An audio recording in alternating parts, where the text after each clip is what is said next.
Berdasarkan hasil penyidikan, kami menetapkan 8 orang sebagai tersangka yang kami bagi dalam 2 klaster. Antara lain, 5 tersangka dari klaster pertama yang terdiri atas ES, KTR, MRF, RE, dan DHL. Untuk klaster kedua, ada 3 orang yang kami tetapkan sebagai tersangka, antara lain atas nama RS, RHS, dan TT.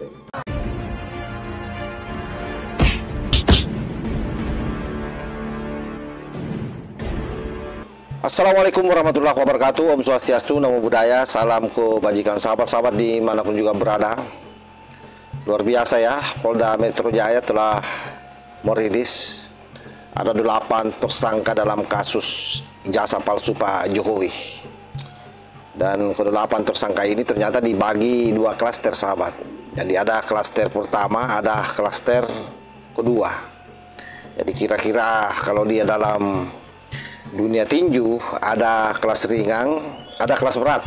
Nah, kelas ringan ini 5 orang, dan kelas berat seperti yang ada di dalam bayang kita semua, yaitu 3 orang.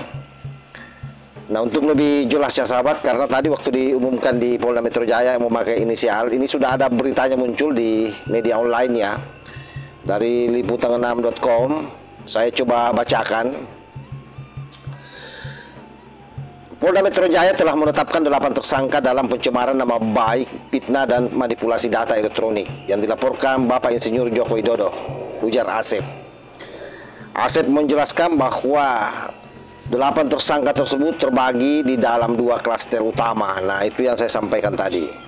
Jadi ada 2 klaster utama berdasarkan peran dan pola keterlibatan mereka dalam penyebaran tuduhan palsu terkait keaslian ijazah Pak Jokowi. Jadi 2 kelas, ada kelas ringan dan ada kelas berat. Bisa dibayangkan ya, kalau kelas berat itu berapa tahun hukumannya. Nah, klaster pertama itu terdiri dari ES. Nah, ES ini yang pernah dari London, salah seorang senior pengacara namanya Egy Sujana. Ya, memang ini kebenciannya sangat akut terhadap Pak Jokowi. Yang kedua, seorang pengacara juga perempuan, mungkin sudah kita tahu, yang disingkat dengan KTR, Kurnia Tri Rawyani namanya ya, jadi disingkat KTR. Kemudian yang ketiga adalah MRV, yaitu Muhammad Rizal Fadilah, yang biasa teriak-teriak itu adili Jokowi, maksud Kang Gibrang. Ada itu yang dari Solo kayaknya, itu orang tua itu yang sudah bau tanah sebenarnya. Kasihan sekali itu orang. Kemudian ada Rustam Effendi, ya, ini juga ini salah seorang yang ngaku-ngaku aktivis ya, saya tidak tahu aktivis apa. Yang jelas dia ngaku-ngaku aktivis.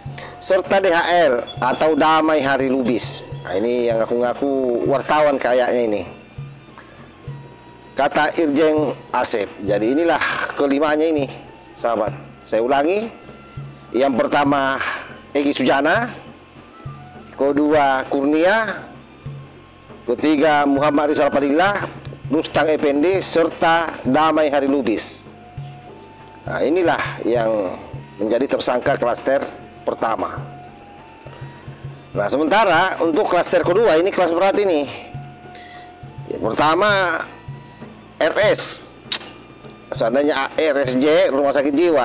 Ini Roy Suryo ini RS. Tapi kan memang ini kejiwaannya ini bermasalah semua ini, yang 3 orang ini. Yang kedua RHS, Rismon Hasiolang Sianipar, alias Rismon Tapepar. Yang ketiga TT atau Tipa Usia, alias Dr. Tipa. Lanjut Asep. Asep mengatakan pada klaster pertama pihaknya menggunakan pasal 310 dan atau pasal 311 dan atau pasal 160 KUHP dan atau pasal 27 ayat junto pasal 45 ayat 4 dan atau pasal 28 ayat 2 junto pasal 45A ayat 2 Undang-Undang IT. Sedangkan pada tersangka di klaster kedua digunakan pasal 310 dan atau pasal 311 KUHP dan atau pasal 32 ayat 1 junto pasal 48 ayat 1 dan atau pasal 35 junto pasal 51 ayat 1 dan atau pasal 27A junto pasal 45 ayat 4 dan atau pasal 28 ayat 2 junto pasal 45A ayat 2 Undang-Undang IT. Pantas saja ini ada dua klaster, karena memang klaster kedua ini luar biasa pasal-pasalnya, sangat berlapis-lapis sahabat ya. Kasihan ini mereka semua ini. Nah, pada akhirnya ini kan tinggal menunggu pemanggilan ini. Ya, dia akan dipanggil, diperiksa kembali, dan di situ ya klaster kedua ini sudah dipastikan karena ini sudah di atas 10 tahun ya, mungkin 30 tahun ini, bisa saja 15 tahun ya, sekitaran itulah. Bisa langsung ditahan ini pada saat diperiksa. Panci, jangan sampai kamu datang mau apa lagi lehermu, seolah-olah sakit. Ini tidak ada alasan ini, jadi ini patut diwaspadai. Kedua, saya kira Polda Metro Jaya juga harus memang waspada ya, kalau perlu mengeluarkan surat pencegahan, karena kan ada agenda mereka. Sepertinya mereka sudah tahu bahwa akan ditersangkakan jauh-jauh hari sebelumnya ketika dia tiba di tanah air dari Australia. Itu kan dia bicara bahwa dia akan ke Australia dan membawa Tipa, Rismond dan seluruh gengnya. Nah, kita akan melihat ke depan, jangan sampai mereka betul-betul lari meninggalkan tanah air. Karena itu sahabat-sahabat sekalian, saya berharap sebenarnya Polda Metro Jaya mengeluarkan surat pencegahan terhadap mereka di imigrasi supaya mereka tidak dibiarkan keluar negeri, meninggalkan Indonesia selama dalam proses, terutama 3 orang itu. 3 orang, karena 3 orang ini Rismond, Tipa, Panci, ini betul-betul luar biasa berlapis-lapisnya pasalnya sahabat. Kalau ini mau dipikul, ini berat sekali, tidak bisa dibawa ini. Harus memang digoton 3 orang baru bisa terangkat. Seandainya itu barang ya, karena berlapis-lapis. Makanya 3 orang di situ.